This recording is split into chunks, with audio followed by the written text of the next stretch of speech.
तर मित्रांनो, आजची मानाची बैलगाडी शर्यत गुढीपाडवा सातार बंदर एक ऐतिहासिक बंदर. त्याच्यामध्ये 25वा गट ना, 28वा 28वा गट. त्याच्यामध्ये पहिली आलेली गाडी आहे. तर गाडी आपल्या परिचयाची आहे. बघायला गेलं तर या वर्षी कंटिन्यू गुलालामध्ये असलेली गाडी आहे. ऋतिकची गाडी आहे, कुरुलची. तर अभिनंदन प्रथमतः दादा. धन्यवाद धन्यवाद. काय सांगशील, या वर्षी गाडी पूर्णपणे टच मध्ये आहे? कारण मला आठवते माझणे बंदात पहिली शर्यत झाली तेव्हा मला वाटते 5व्यात का 6व्या 8व्या गटात पहिली बसली होती. आणि तिथून जो प्रवास चालू झाला तो कंटिन्यू वरच ग्राफ आपला चाललेला आहे. 100%. गेल्या वर्षी पण आपला चांगला ग्राफ होता. गेल्या वर्षी पण आपण सतत गुलालात होतो. त्याच्यानंतर मग या वर्षी पण आपण सतत गुलालात आहोत. एकदा फक्त सराईत आपलं चाक मोडलं होतं फिरताना, झेंड्यावर चाक मोडलं होतं फिरताना, म्हणून आपला फक्त नंबर तिथे गेला होता दादा.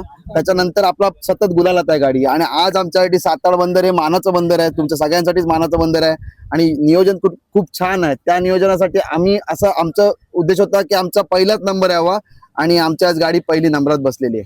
तर जोडीबद्दल काय सांगशील? म्हणजे जोडी मला वाटते तुम्ही छोटी बैल घेतलेली आणि ती तुम्ही घडवलेली आहे. गेल्या वर्षीच आम्ही जोड केलेला आहे आणि गेल्या वर्षीपासून आम्ही हाकलली पण. आता हा आधी घेतलेला, हा आमचा नंतर घेतलेला बैल आहे. पण ह्या बैलांनी म्हणजे बारका बैल आहे, हा ह्याच्यापेक्षा बारका बैल आहे, पण ह्याच्याबरोबर तेवढी साथ करतोय, तेवढी साथ करून तेवढा चालतोय बैल. सतत गुलालात नंबर, गाडी गुलालात ठेवतोय आमच्या बैल. हा लाल्या आणि हा पब्लिकनीच नाव ठेवलंय मथुर त्याचं, आणि तशीच चाल आहे त्याची मथुर सारखी. आणि आपल्या गाडीवान जो हाकलाला बसतो ऋतिक बद्दल काय सांगतो? कारण प्रत्येक ठिकाणी गाडी नंबरामध्ये आणणं ते सुद्धा एक कौशल्य आहे. नाही, खरंच मेहनत करतो. सगळी बैलांची मेहनत आमची फॅमिली म्हणून करते. आणि आमचा जॉकी आहे तो ऋतिक पाटील, म्हणजे माझा बारका भाऊ. आम्ही घरातल्या घरातच गाडी हाकलतो, असं नाही की कोण जॉकी वेगळा बसवतो. आमचा भाऊच बसतो जॉकी म्हणून. तर तो उत्तम गाडी हाकलतो. लहान वयात, म्हणजे खरंच लहान वयात तो गाडी एकदम छान हाकलतो. आता तो मोठ्या गाड्यांवर पण बसतो. आमची गाडी तर बारकी आहे तसं बघायला गेलं तर, पण अजून मोठ्या गाड्यांवर, सेमीफायनल फायनलच्या गाड्यांवर पण बसतो तो. म्हणजे आता असं आहे की अत्यंत म्हणजे कमी प्रमाण झालं की चालक आणि मालक स्वतःच आहेत. 100%. त्यामुळे काय होतं, बैलांचे अंदाज येतो आपल्याला की आपले बैल कसे आहेत, काय आहेत, किती चालू शकतात, कुठे कमी येतात, कुठे जास्त येतात, हे अंदाज येतो. आणि बाळाला त्याचा, ऋतिकला त्याचा चांगला अंदाज आहे. आणि दुसऱ्या कोणाला बसलं तर दोष पण देऊ शकतो. आमचा आत्याचा मुलगा एक बसतो आणि तो पण सुद्धा उत्तम चालक आहे. दोघं असले तो बसतो. आणि नसेल तर बाया कधी नसेल, ऋतिक कधी नसेल तर मग आत्याचा मुलगा बसतो. आणि तो पण पहिल्यापासून आमच्या गाडीवर तो पण बसतो. म्हणजे गेल्या वर्षी ऋतिक नसताना सातारमध्ये पहिला नंबर आमचा आत्याचा मुलगा, त्याने पहिली नंबरला गाडी आणली. गुढीपाडवा पहिलाच नंबर होता या जोडीचा. याच जोडीचा. दादा काय सांगेल, एक मानाचं बंदर आणि या बंदराला इतिहास सुद्धा खूप मोठा आहे.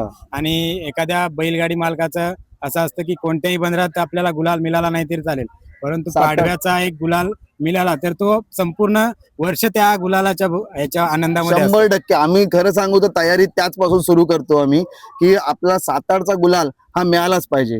आम्ही प्रयत्न करतो, पण नशिबाची साथ आमचे 2 नंदी देतात. ते नशिबाची साथ असली तर आमचा गुलालात नंबर 2 गुलालातच बसते गाडी, असं आहे. आणि काय सांगेल मग, आता गाडी जर आपली खालच्या गटापासून चालू केलेली आणि आता प्री क्वार्टर पर्यंत जरी गाडी पोहोचली, प्री क्वार्टर पर्यंत गाडी मारली, काय अपेक्षा आहेत मग बैलांकडून? अजून अपेक्षा म्हणजे हळूहळू आम्हाला स्टेप बाय स्टेप जायचं आहे. आम्हाला एकदम घाई करायची नाही की मोठे गट मारायचे, अशी काय अपेक्षा नाही. बैल जसे साथ देतील, आमचे नंदी जसे साथ देतील, त्याप्रमाणे आम्हाला पुढे जायचं. आणि एक प्रश्न विचारत होता की म्हणजे थोडा हे आहे. बोला. तर आता कंटिन्यू गाडी गुलालात आहे, तर किती जणांची मागणी आली जोडीसाठी, खरेदीसाठी? नाही, असं तर आम्हाला मागणी येते बैलांची, पण आमचा सगळ्यांचा घरातल्यांचा निर्णय आहे की आपल्याला चांगला जोड लागलेला आहे, चांगला झालेले आहे.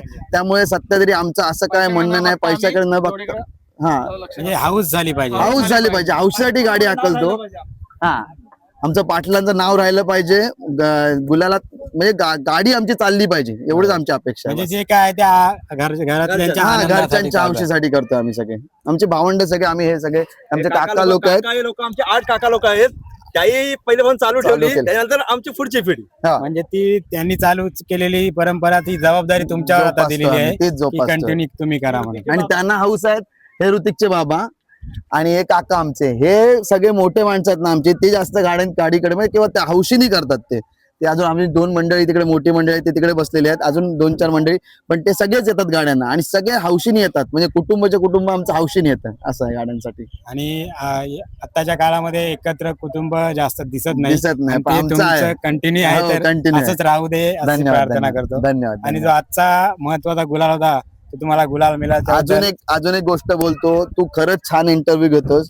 मी सगळ्या तुझे व्हिडिओज बघतो, खरंच खूप छान इंटरव्ह्यू. त्याच्यामुळे इन्स्पिरेशन येतं अजून गाडी कशी आपल्याला चांगली हाकलावी किंवा कसं हे करावं. तुझं खरंच धन्यवाद. तू मस्त युट्यूब चॅनल चालवतोस आणि अजून तुला यश मिळावं. थँक्यू. आणि आजचा जो गुलाल मानाचा तुम्हाला मिळाला आहे, त्या तुमच्या संपूर्ण पाटील कुटुंबाला माझ्याकडून खूप खूप धन्यवाद, शुभेच्छा. धन्यवाद, धन्यवाद दादा, धन्यवाद, धन्यवाद.